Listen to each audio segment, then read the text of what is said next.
Okay. So welcome everyone to our Olive Fit and Fun session. And today we're honoring National Nutrition Month. Now, many of you know I am a dietitian by profession, so I'm very passionate about this topic, anything related to nutrition. And I wanted to make sure we had a great presentation for the month. So I'm extremely happy and honored to welcome our guest speaker today, Vicky Shemer. Let me introduce Vicky to you guys. Vicky is a clinical and integrative registered dietitian. She successfully works with patients who want to prevent cardiovascular disease, hypertension, diabetes, inflammatory conditions, renal disease, and learning how to eat mindfully to maintain a healthy weight. Vicky's passion is to share the knowledge of nutrition to encourage, empower, and motivate clients on how to integrate conscious eating habits in busy lives to prevent chronic illnesses. So welcome, Vicky. Hello, good morning. Good morning, ladies. What an honor to be here this morning. Thank you for an introduction, Sierra. I appreciate it. And happy National Nutrition Month to everyone who is interested in nutrition. So my name is Vicky Shemer, and I am a registered dietitian nutritionist.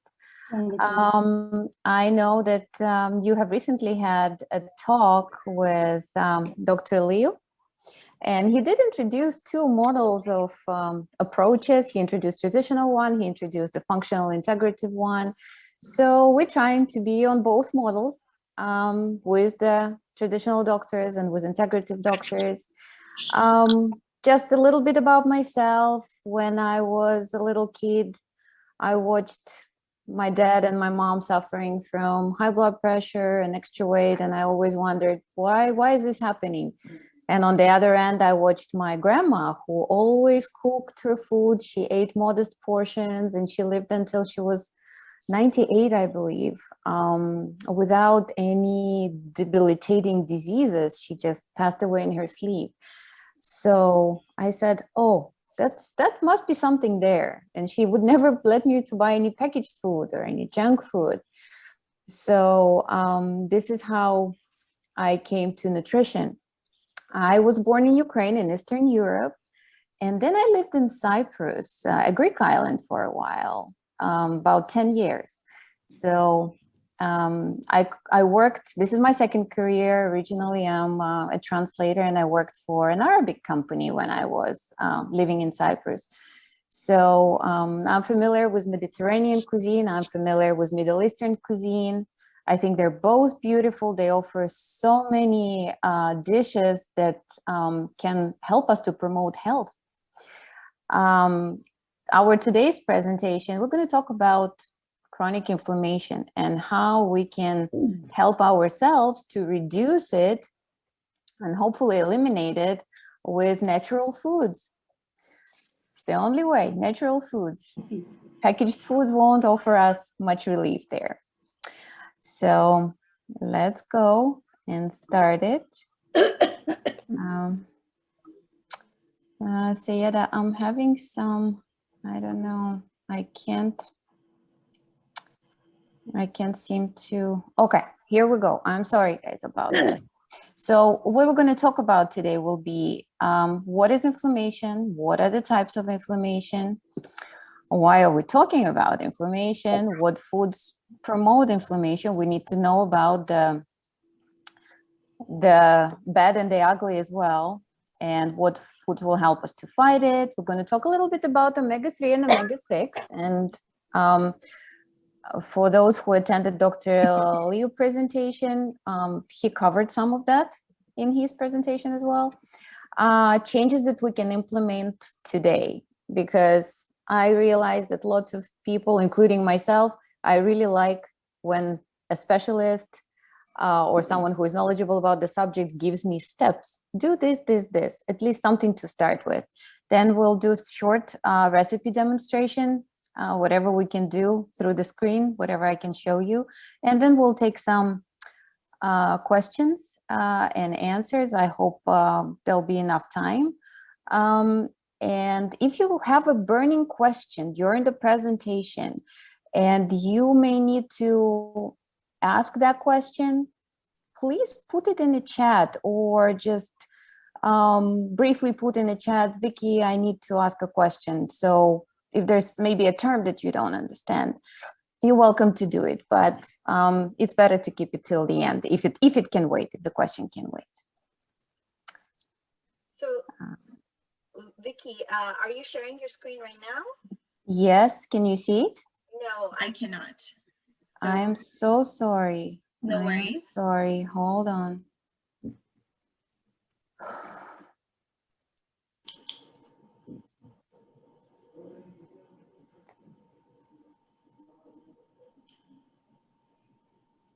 And for some reason, Sieta, I can't see the presentation either. Is your window open?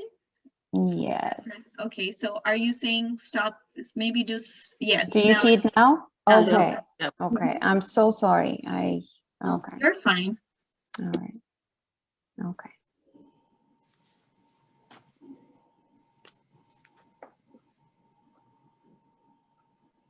Okay, so why are we talking about inflammation? Back in 2004, Time magazine released this huge article, and it said, "The secret killer, inflammation."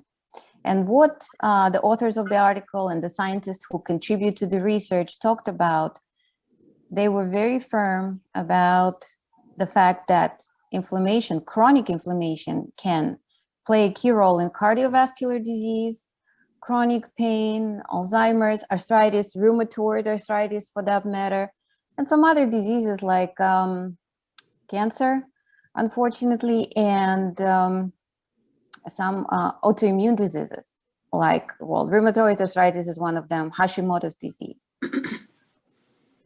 Let's look at what are the two different types of inflammation. So we have acute and we have a chronic type. So acute inflammation, when we cut our finger, we have swelling, we have redness, we have pain, which means our body bringing the blood flow to that area, and it's a natural response for our body to heal and repair the tissue that we cut, or there was a bite, maybe a mosquito bite. That's a great example of acute inflammation. So all of that is necessary. And then healing follows. 7 to 30 days later, there's nothing. The next one is, and there's two types. So the second one is the chronic inflammation. And the result of this chronic inflammation is when it keeps persisting in our body tissues, in our intestines, and it happens because of multiple factors. So it could be a presence of moderate infection, and our body is fighting it, but at the same time, it can't clear it up till the end. And this is when also, for example, in diabetes, persistent high blood sugar can also cause inflammation in our blood vessels. And this is how arterial plaque can build up, and this is how it could lead us to stroke or heart attack. Wi-Fi? Okay, Sayeda, we back? Okay. Do you see everything okay? Yes. The screen? Okay. Yes. So autoimmune diseases, like I already said, Hashimoto, rheumatoid arthritis, and digestive disorders. Lots of people, and I was one of those people long time ago, realized they can't digest things as they used to digest before. Certain foods may cause, different symptoms, bloating. It could also be related to chronic infection in our intestines, in our gut. So Crohn's disease, irritable bowel syndrome, leaky gut. I mean, those are, you know, each of those can be a whole subject for another presentation. So we're not going to go down that bunny hole. There's just simply not enough time to cover, you know, all the questions that could arise from all these little topics we're covering today. Why I want to talk about arterial inflammation and heart disease is that one of the reasons I work in a hospital, besides being a private practice dietitian, I also work in a hospital. And when I see my patients coming with congestive heart failure or high blood pressure that is life-threatening, I always think there should be a way to prevent it. But when I talk to my patient, some of them, they would tell me, I didn't have any symptoms. What happened to me? And unfortunately, sometimes there are no symptoms. Well, we all go for checkups, we test our cholesterol levels, and sometimes they're fine. And maybe 6 months later, this person could end up in a hospital bed because of inflammation. And here's what many doctors and doctors that I take courses from are talking about. So they firmly see and they firmly believe that they see it. We also see it in some studies that insulin resistance takes us to high blood sugar, and then all of that causes inflammation that later on leads to plaque in our coronary arteries, which means high blood pressure, heart disease, stroke, and so on and so forth. So one of the things that lots of cardio preventative doctors are addressing right now is the insulin resistance. And they are strongly encouraging patients who have history of heart disease in their family, or just, you know, I'm worried about my heart, something is not right, and my blood test is fine, to test their insulin resistance and inflammation levels through laboratory tests, of course. So what is the answer? How do we detect it? Testing, testing, testing. And these are some names of the tests. There is more, but I just put the general ones that if you're worried and if your health practitioner maybe didn't test it before, it's very wise to test it. One of the tests is called HbA1c. This is how they test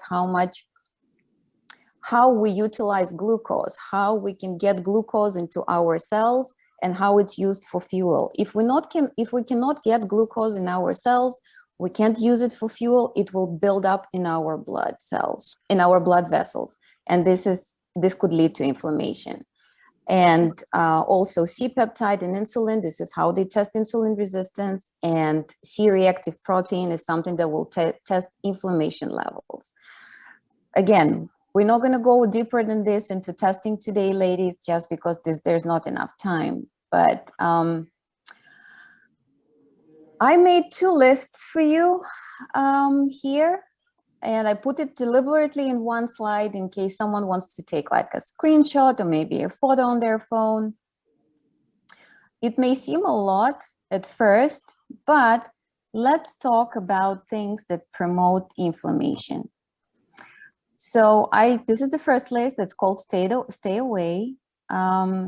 Refined sugar and flour, white sugar, white flour. This is probably something that will not take us to good health. I'd say probably after the age of 30.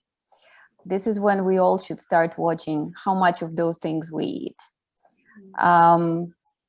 It's possible to exclude it. You know, I grew up in a country where my mom would bake all these pies and make all these pastries. And even though I'm used to eating that stuff, education is power, knowledge is power. Once we know that it doesn't promote health, it's better to stay away from it. Artificial sweeteners, again, whole another subject we could talk about, but it's something that's made in a lab and probably not always our body could process these sweeteners. So someone with diabetes could also have an option of using a healthier sweeteners like stevia or yuccan syrup. I'll show those to you once we proceed to our recipe demonstration. Any kind of colors, additives, we should learn how to read the labels, and things that we don't recognize on the labels, let's just exclude them. Let's not buy those packages, because if you can't read it, likely it's probably not coming from nature. Sodas, fruit juices, also I would avoid giving it to kids as much as possible. So yeah, it's in most packaged foods. Fast foods and all kinds of processed meats, so sausages. Now I see that lots of stores are selling turkey bacon. So I don't know how it was made. It probably has a lot of salt, I'm assuming, and that's better to be used, I would say, either nothing at all or in moderation.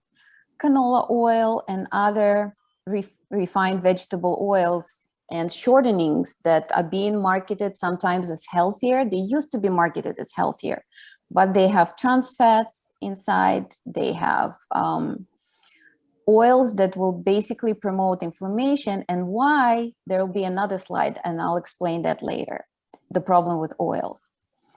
Again, all type of refined carbohydrates, so croissants, muffins, commercially baked bread, unless you know a bakery that really bakes, bread made out of wholesome ingredients. So basically flour, yeast, and water, just like our grandmothers used to eat their bread, right?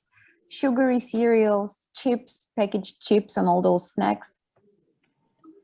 And here is the list that I would like to say limitless, especially if someone has diabetes or insulin resistance, in case someone already got those diagnoses.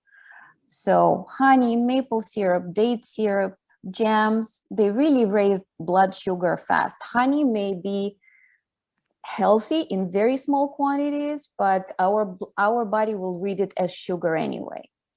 So dairy. Dairy is a whole another debate. Not all dairy is made equally, but I'm going to refer just to commercially made dairy products, whole milk, hard cheeses, also better used in moderation. Fermented dairy is okay. I would say also in moderation. Again, it all depends. Some people cannot even digest dairy anymore as we become older.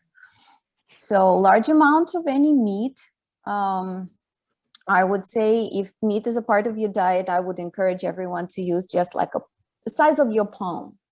So as big as your palm is, that's probably an appropriate size of meat to be used. Gluten. Some people who don't have a celiac disease, and celiac disease is when people cannot tolerate gluten, immediately they get inflammatory response, they have vomiting, diarrhea. So, and some people have sensitivity to gluten, and it's called non-celiac sensitivity to gluten. So it's possible to test it. Like sometimes people are like, I'm just not feeling well. Everything is okay with me. The doctor says I'm fine, but I'm not feeling well. So it makes sense to test that sensitivity. Those tests are available. Not always they're covered by insurance. Sometimes they're not. But again, it's something that maybe a healthcare practitioner or a dietitian could help you to test for. If you like pasta or bulgur, again, it's better to do something that's made out of whole grain. There's great lentil pasta on the market these days, and honestly, it has nothing but lentils inside, and it tastes great. I have a 3-year-old, and he loves that pasta. And I feel like if kids like something, adults will probably like it as well. So in December 2019, something I wanted to mention, Nature Medicine Journal published a study that was an article that was backed up by a study where it said that refined grains, sugars, and salt in most processed foods may alter gut bacteria. And we do have gut bacteria, good gut bacteria that helps us to have a healthier immune system. And it could actually damage gut lining. So refined sugars, salt, grains, refined grains, they could damage the gut lining and turn on inflammatory genes in human cells. So just something to keep in mind. How do we help ourselves? when we go to the grocery store, what do we buy to help us to combat that inflammation? It's something that's called phytonutrients. Phytonutrients, phytochemicals, maybe you have read, maybe you've heard about this term. Basically, these are the substances, very potent substances that are contained within, that are contained in plant foods.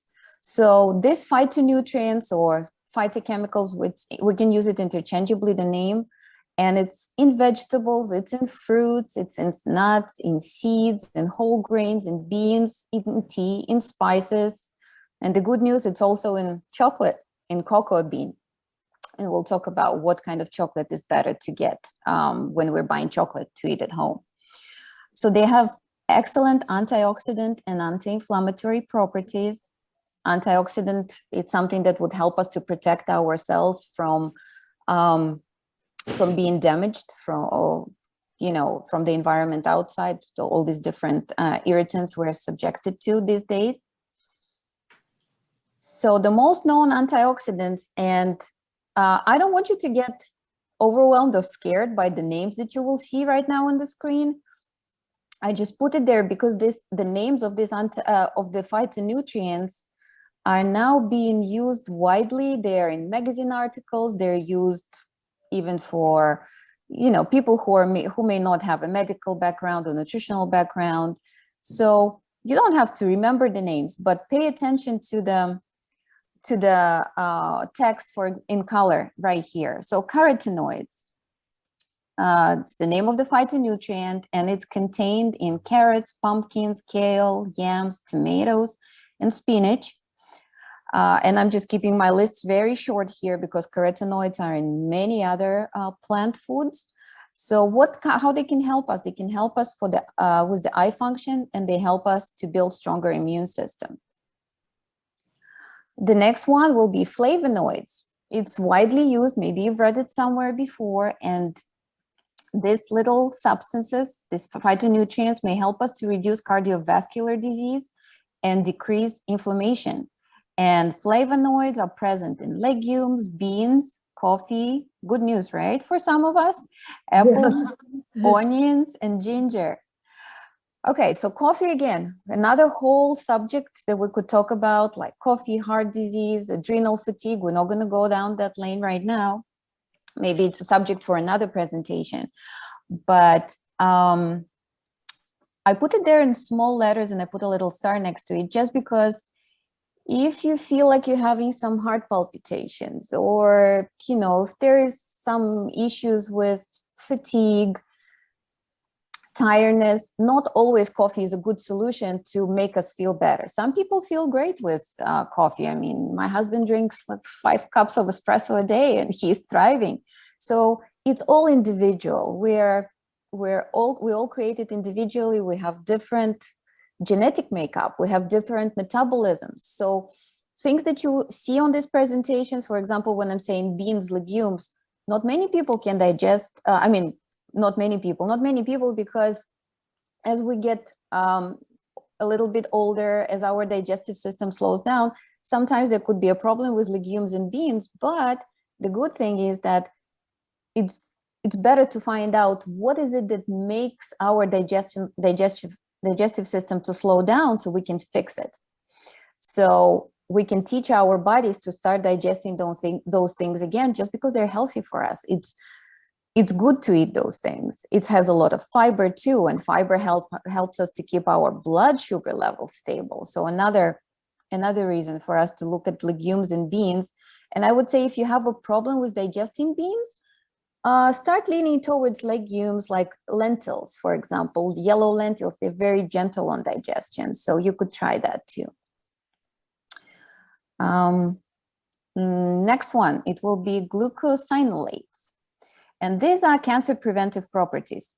Maybe all of us, maybe some of us heard already that broccoli, cauliflower, they're called cruciferous vegetables.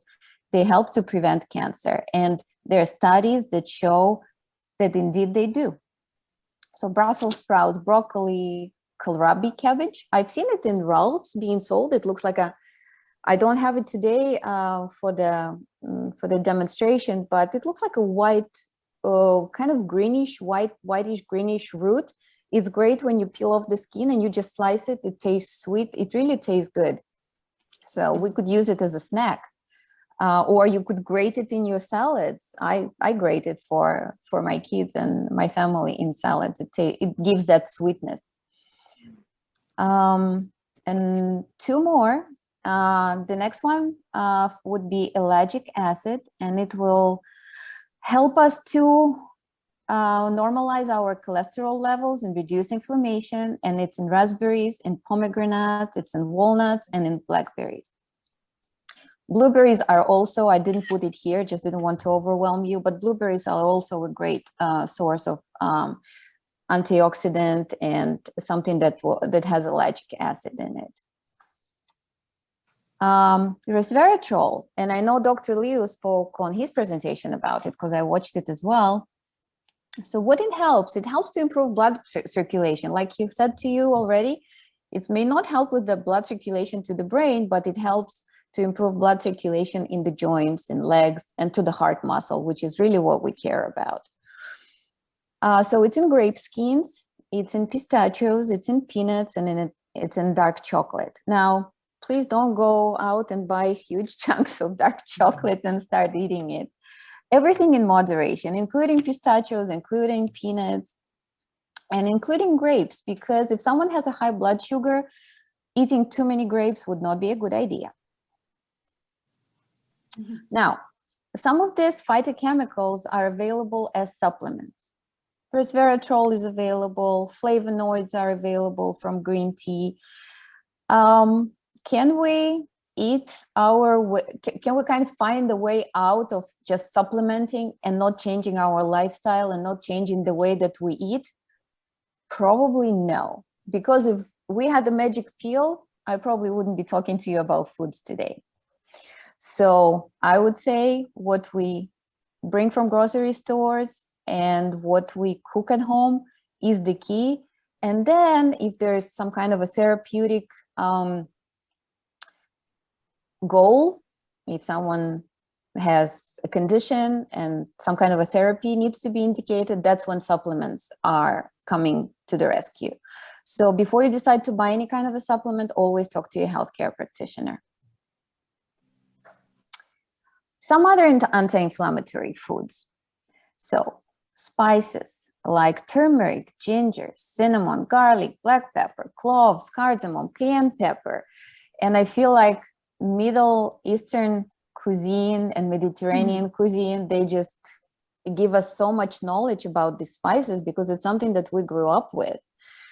So something that you could do starting probably today, you could add some turmeric or some ginger into your foods. It will make it, I mean, turmeric doesn't even taste like, it's not very pungent, it doesn't have much of a distinguished taste, but it's a very powerful anti-inflammatory spice. Cinnamon helps people to balance glucose levels in the blood. So there are some cinnamon capsules, and many healthcare practitioners endorse cinnamon as a supplement that people who are experiencing the spikes in blood sugar, they could use it. Again, talk to your healthcare practitioner. Don't just go out and start buying cinnamon capsules and drinking it. And cloves are great, even to make a clove tea and to drink it. Maybe I would say sometimes like a very light clove tea, not too many cloves, maybe 2-3 cloves. It helps to neutralize bacteria in our mouth, which could be also another source of inflammation if it keeps going for long periods of time. So omega-3, it's been shown, it's been proven in many studies that omega-3 helps to fight inflammation. And omega-3 and healthy fats are in things like chia seeds. I don't know if you've seen it, and I'll show it later when we're going to move to my kitchen. So it's in chia seeds, it's in hemp seeds. I'll show you those too. Flax seeds, they're widely available. I would encourage, If you like oatmeal for breakfast, or if you eat any kind of like buckwheat porridge for breakfast, maybe to sprinkle flax seeds on your oatmeal. Walnuts, avocados, these are all good fats. Walnuts are great for brain health too. I remember seeing a study for that as well. If you like eating fish, so fatty fish like wild caught salmon, sardines, that's another good source of protein and a good source of omega-3 to use. I would not make it a huge size, make it maybe like, again, a palm of your hand, that should be the size. And olive oil. Olive oil, another whole subject for maybe another presentation, or maybe like a blog article, which if I write it, when I write it, I'll definitely share it with Sayeda and she could share it with you. It's important to buy good quality olive oil. If you really want the therapeutic purpose of the olive oil in your diet, it has to be a good quality.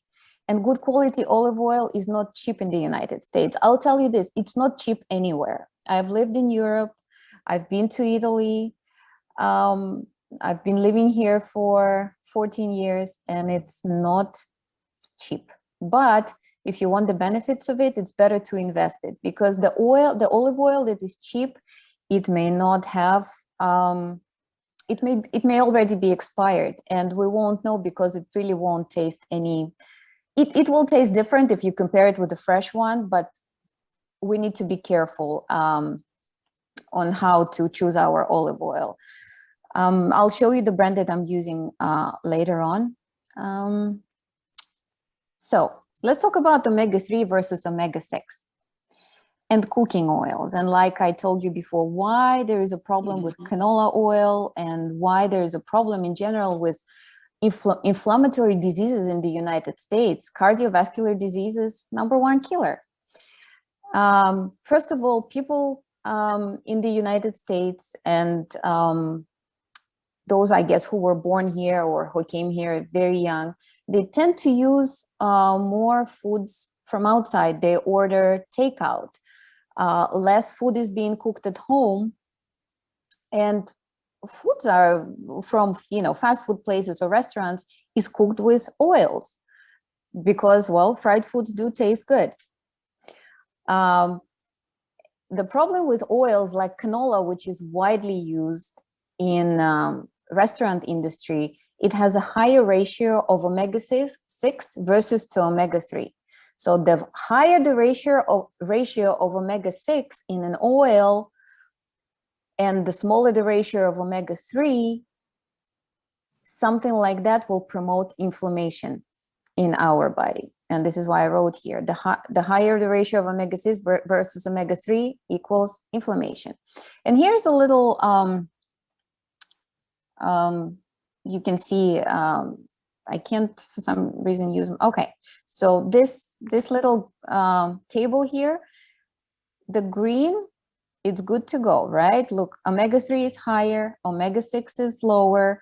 So flaxseed, chia seeds, walnuts. As we get to macadamia and then to pecan and cashews and pistachios, and we go down the list, the omega-6 ratio is increasing, omega-3 is decreasing, which means using, I'm not saying we're not supposed to use that, but using it maybe in a smaller quantity. If you're a big fan of pine nuts, or if you're a big fan of pistachio nuts or hazelnuts or cashews, just use it, I would say maybe like a little handful, not 2 handfuls, little handful. I would say maybe a tablespoon or 2 tablespoons. Portion control is very important. So I already said that omega-6 is in most vegetable cooking oils like canola. And in standard American diet, which we call SAD, is the higher ratio of omega-6 is always present. So oils for cooking, if you want to saute something, or if you want to use a little bit of oil, I'm not saying that's it, never fry. It's okay to fry it occasionally if you have like an event or a special occasion. I'm thinking if you do it like once every 3 months, it's not going to do much damage. Doing it consistently, I wouldn't recommend, but I would use avocado oil, maybe coconut oil. There's a problem. There's lots of debates of going around coconut oil because it's a saturated fat. And saturated fat can contribute to arterial plaque. So it's better if we don't use it too much, and just use it when you need to stir fry something. I would use coconut oil in very small quantities. It's always better if we put our food through cooking processes like steaming, baking, braising, which basically if you bake something, you pour a liquid over it, and this is how you slowly braise it. Air fryers are being very popular. I haven't tried using one myself yet. And if, for example, we want to make something a little drier than it is, like, I don't know, some people like making kale chips in the oven. I like kale, you know, either in my smoothies or in my salad. I feel like if we use kale in its original form, it gives us better benefits. Now, what can we replace? Because as a dietitian, I don't believe in diets. Being on a diet, it means restricting yourself. It means you will feel like, I feel like I'm in jail when I'm on a diet. I used to feel that way because in my pathway to nutritional health, I've seen so many diets, and I wanted to try every diet, and I always thought that was the solution. It's not a solution. It's not sustainable. What's sustainable is making changes in our lifestyle and adopting those changes as habits. Just like what happened to us when we were kids, right? We were given certain things, we liked them, we developed that habit.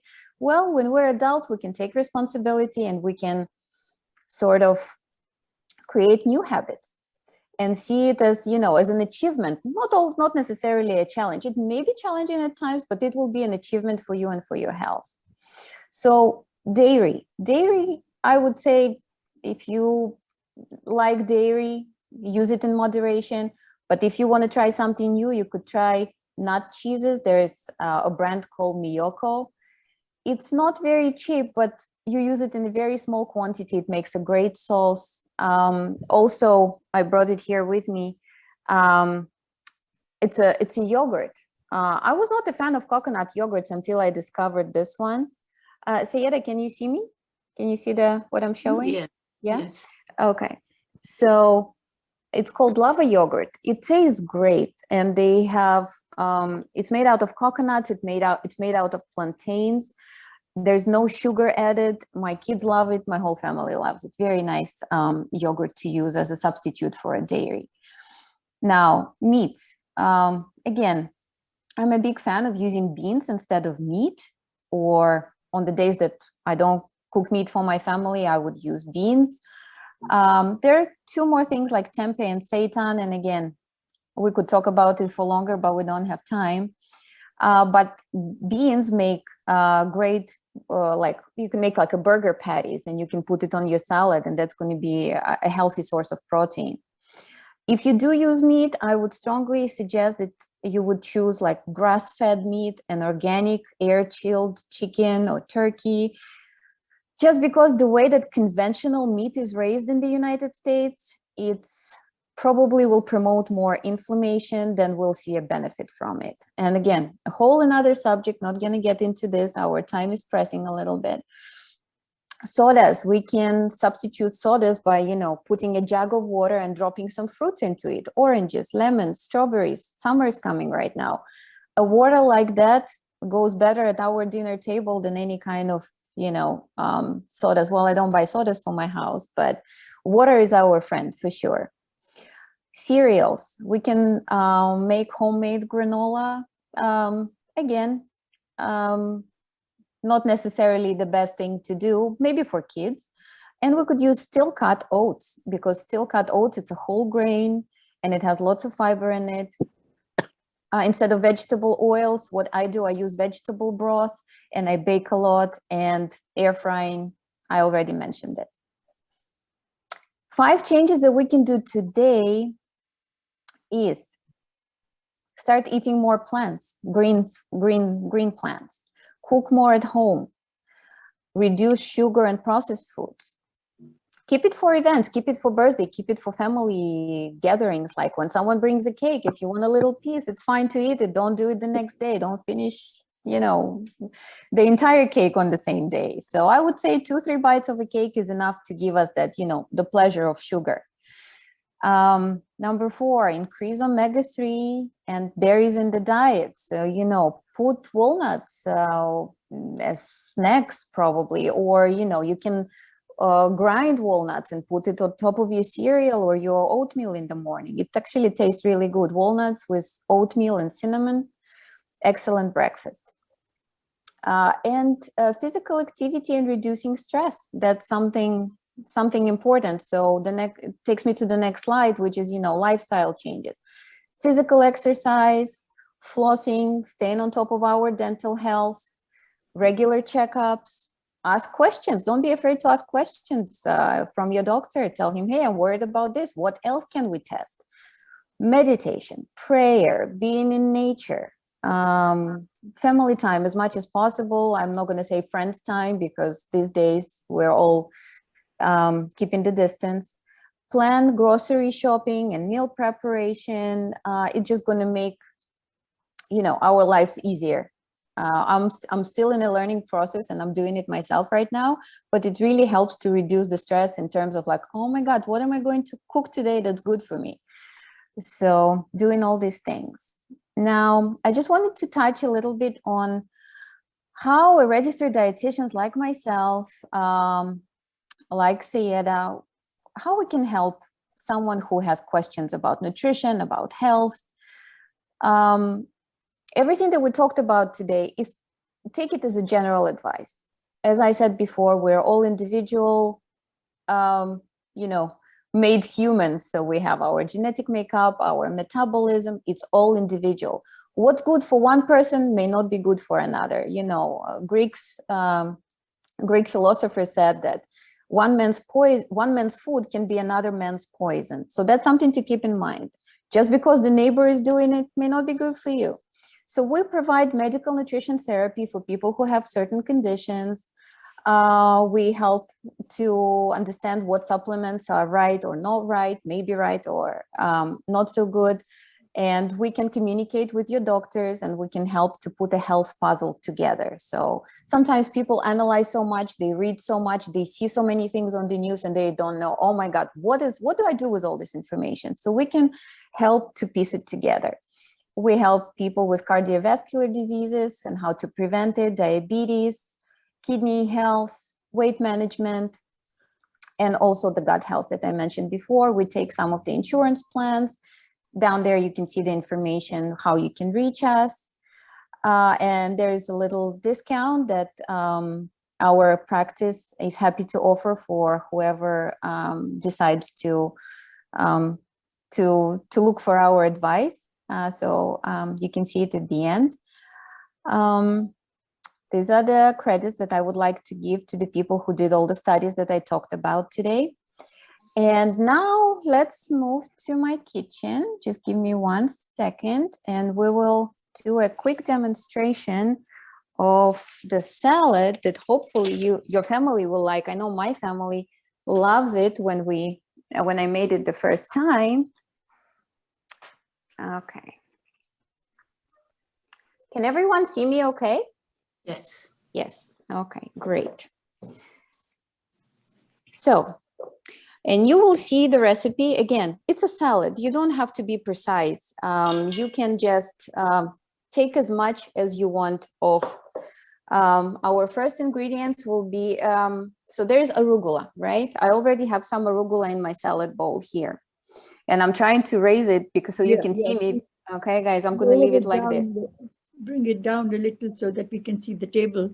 Okay, you're not going to see me. Okay, let's do it this way. Okay. Okay. Yeah. Okay, great. So I have some arugula in a salad bowl. And there's a trick I'm going to show you. And everyone I showed it before said to me, oh my God, why haven't I thought of about this before? So arugula is not an easy green to eat. What I do, I chop it like that with scissors. It really helps to kind of make it soft, and it helps to make it into smaller pieces. And it's easier to eat a salad like this. So I've been doing it to my greens for the longest time. I will put some salt just a little bit. And then what I would do, I would massage it like that to make it even softer and more aromatic in the salad. Okay. Then I'm going to have a cup of boiled quinoa, and I buy red quinoa, or sometimes there's mixed color quinoa, whatever, guys, you know, makes you feel good. You could also use rice. Doesn't have to be quinoa. You can choose your favorite grain. You can use bulgur too. So just put as much as you like. And then I'm going to take our little power seeds, the pomegranate seeds. You can buy this in Trader Joe's. In wintertime, I would encourage you to use maybe a whole pomegranate and peel it yourself, just because that way they preserve more nutrients. So as many as you like. I like a lot of pomegranate seeds in my salad. In November, you could use cranberries too. And then I have some roasted almonds. I roasted it yesterday, so I just sliced it in little slivers and I roasted it. And what else I would do? An orange. Orange honestly makes this salad a star of the table. Even my husband, who is not big on salads, and I'm just showing you guys very quickly how to cut orange into segments. Maybe you know it already because lots of TV cooking shows show it the same way. Let me just raise it a little bit so you can see. So basically, this is what I do. I cut out little segments and do it over the salad bowl because you see how much juice is dripping. So that's all I'm gonna cut for now.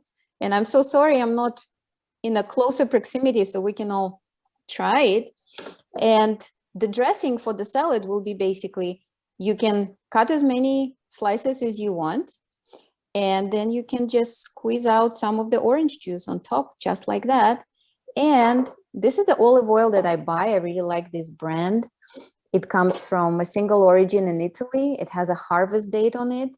And if you see a harvest date on a bottle, very much likely it's going to be an oil that has not expired yet. So it has a very, very good taste.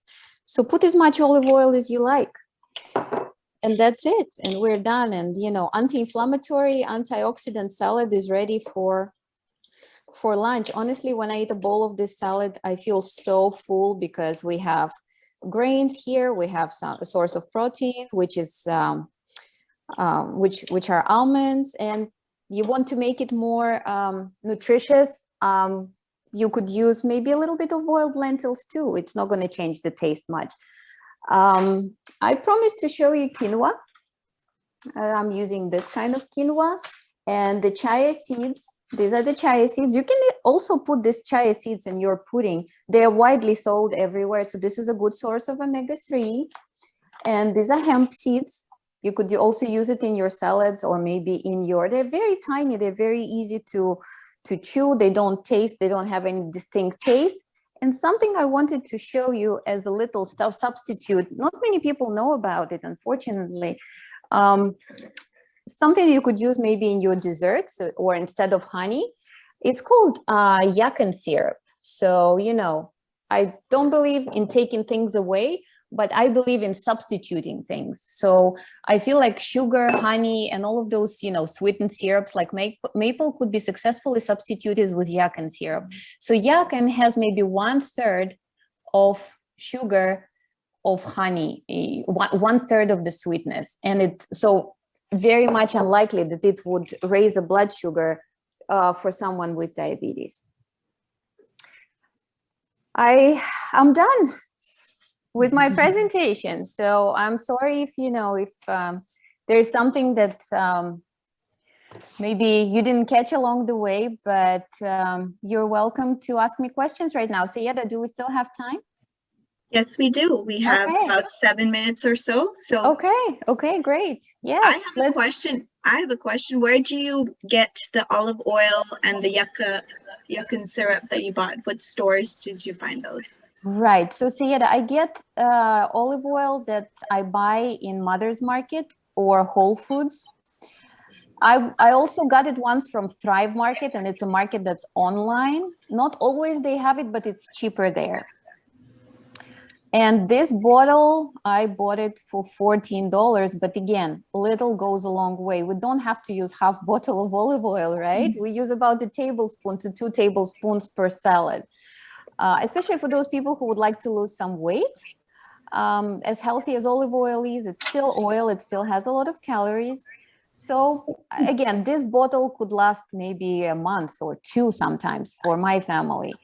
There are other brands, and again, I could maybe give tips about how to buy the right olive oil in a little blog, and I could send it to you. Maybe you could put it on the website. And what did you ask? The syrup I also buy online. So there is a website that's called vitacost.com, and this syrup is not cheap, but it goes a long way because I feel like it has a sweeter taste than maple syrup, and my kids, they feel no difference when they eat it on their pancakes. So a very good substitute. Thank you. I have a question about omega-3. Yes, In order for one to have like proper, reasonable amount of omega-3 in their diet, what do you recommend? How many times, if somebody is taking fish twice a week, that's fine. But the people who cannot take fish twice a week, how often they should take the chia seeds or flax seeds or any natural, not from the, what you call the supplements, just from the food, directly from the food. What is the requirement and what is the amount that one should take? Right. So basically, thank you for your question. So if someone cannot eat fish, and again, fish is again another debate. Some medical professionals and some nutritional professionals are saying, no, it's not a good idea to eat fish. And some say, no, it's better to eat fish than take supplements. So if someone can't eat fish, what I would say, I would honestly make like a jar of chia seeds and maybe like little walnuts, grind it and put it on a counter and have it. I would actually keep walnuts in the fridge after you grind them, just because the oils and walnuts can fast go rancid.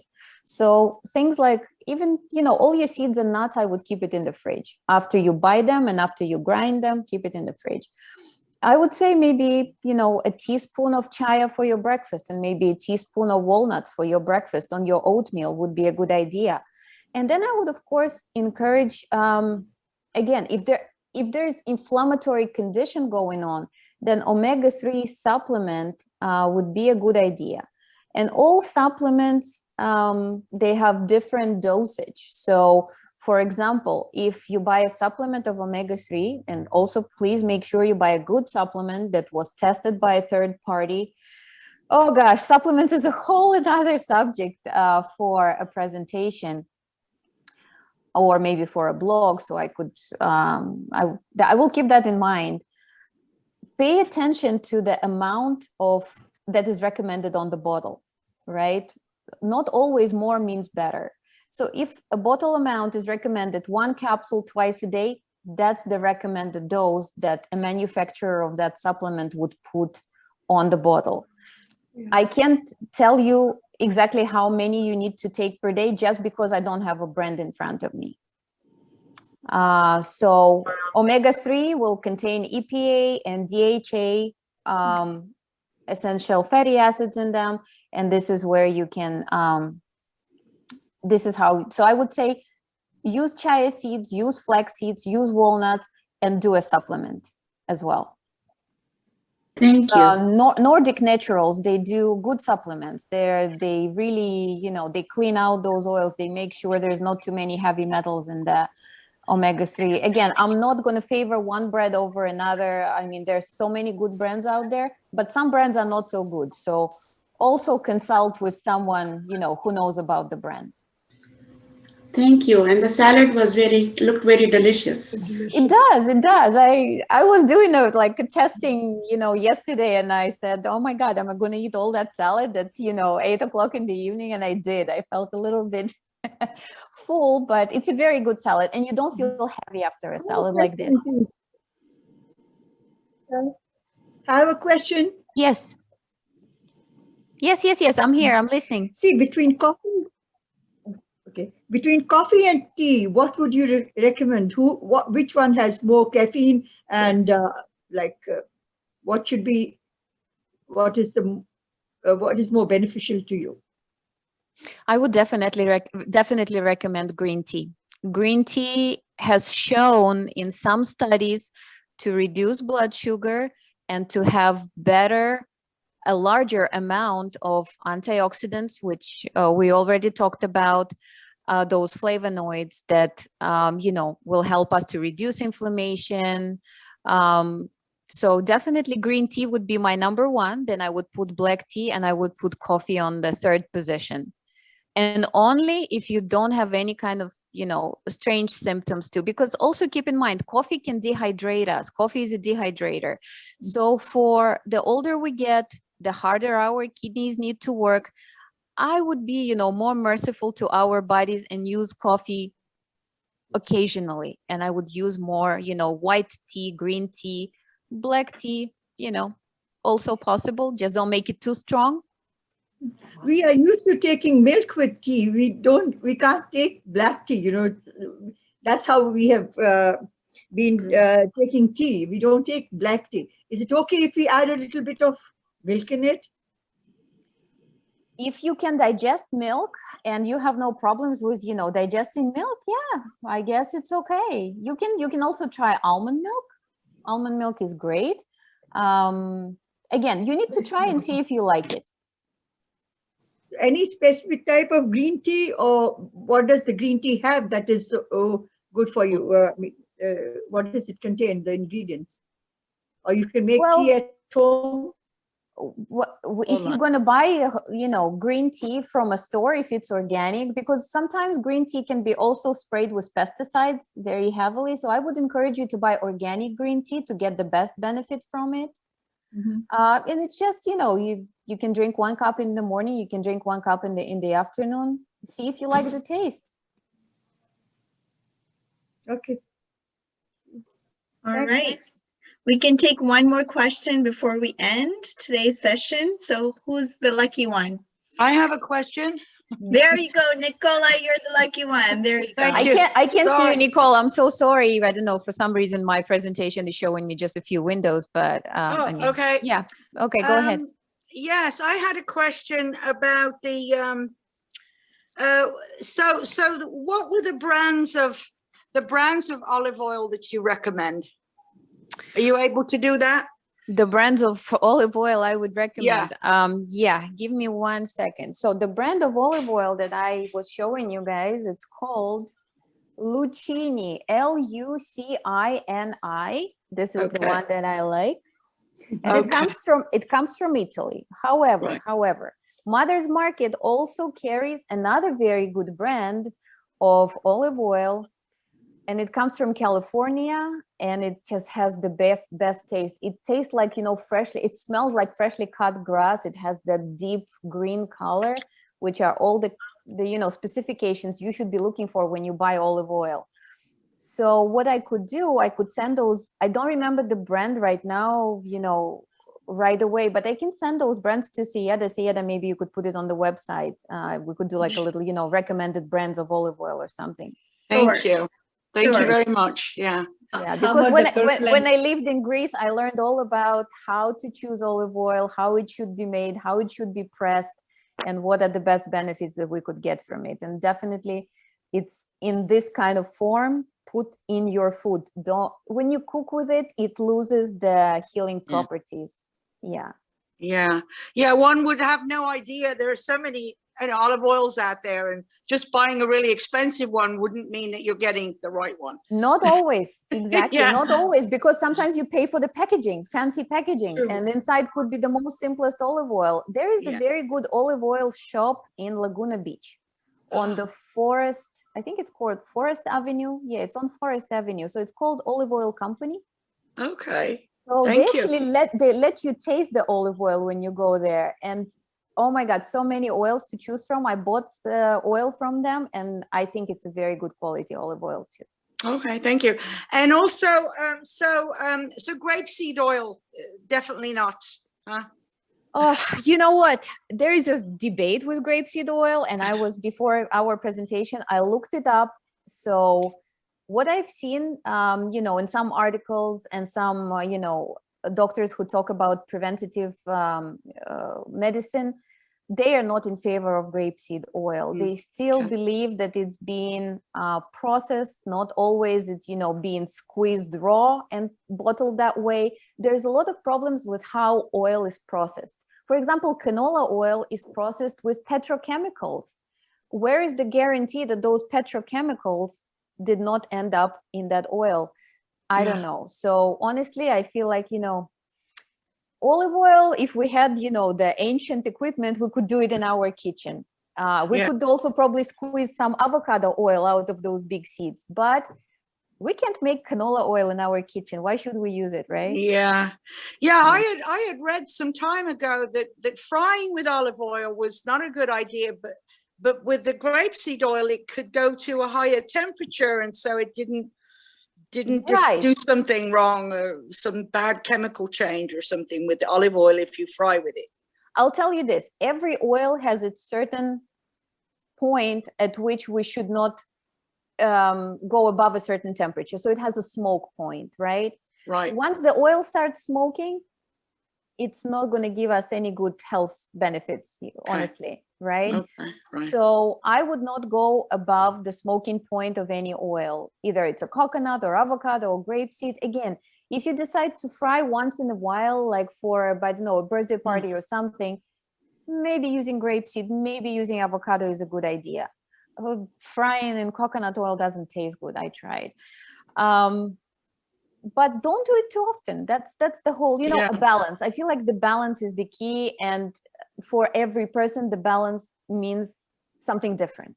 So yeah, this is why I'm so for individual approach versus just, oh, let's read the article and do exactly as the article says. Not everything is applicable to all of us. Yeah. In your opinion, is sauteing the same thing as frying? Because I live alone and I saute every night. You know, a couple of spoonfuls of oil, teaspoons of oil, and I cook my food in that, or meat or whatever. So basically that, in your opinion, is frying. Is that right? It's not again, deep frying. I'll tell you frying. this, at what temperature you are sauteing, it's also important, right? If you saute it on a very small fire, and as soon as it, you know, your vegetables change color a little bit, that's different. But when you're saying you're sauteing some meat, again, at what temperature, how brown does the meat get, all of those, I would use maybe a little bit of vegetable broth and cook your meat in vegetable broth versus using oil every night. Yeah. Okay. I'm glad I really listened. I'm glad I really attended. Thank you so much. It was very, very informative. I have a quick question. What's your opinion of Kirkland brands? Yeah, Costco. Kirkland. Oh, Kirkland. Okay. So I'm a Costco junkie. So That's what I was just going to ask. Oh my God. You know, ladies, I wish we were all in the same room. I feel like the energy would be so different. But since I have never been to Costco since I moved to the United States. Oh, wow. I don't know the Kirkland brand. It's hard for me to say. Honestly, it's better, let's say, if one day we end up in the same room, if you take a picture of the label so we could read it together, and that would be a great practice on how to read labels as well. I have no idea about Kirkland brand. I'm sorry. Okay. Thank you so much, Vicky. And I think your knowledge on olive oil for us, Olive Community Services, which is a special presentation just about olives and olive oil. It would be fun. Absolutely. Yes. Thank you so much for being a great audience, guys. And, you know, I feel like, you know, my love to olive oil and you being the olive community, you know, something I forgot to mention, Sayeda, and we talked about it. Olive represents a peace, right? It's a sign of peace, the olive branch itself. So I feel like it's very, very symbolic when it comes to us talking together today. Yes, absolutely. Thank you you. so much, Vicky. We had a Thank you. great time, and Thank what a you. great way to honor Nutrition Month. Thank you all for attending. Thank you. Thank you. See you, Thank you very much. I hope to see you tomorrow again. And this presentation has been recorded. It will be uploaded on our YouTube channel. I hope you try the salad that Vicky shared sooner than later. Next time you go to the grocery store, you know what ingredients to get. It was so simple and easy. So have a great evening and afternoon, and we'll see you tomorrow. Thank you, Vicky, again. Thank you. Thank you, everyone. This It was is a my pleasure. olive oil. It was a pleasure. Thank you so Thank much, you. ladies. Okay, Thank thank you. you. Bye-bye. Olive Community Services is a 501c3 nonprofit organization based in Southern California that provides culturally appropriate services to seniors, their family, and the community. Through its physical and virtual interactive programs, Olive engages participants in a variety of ways that promotes health and well-being.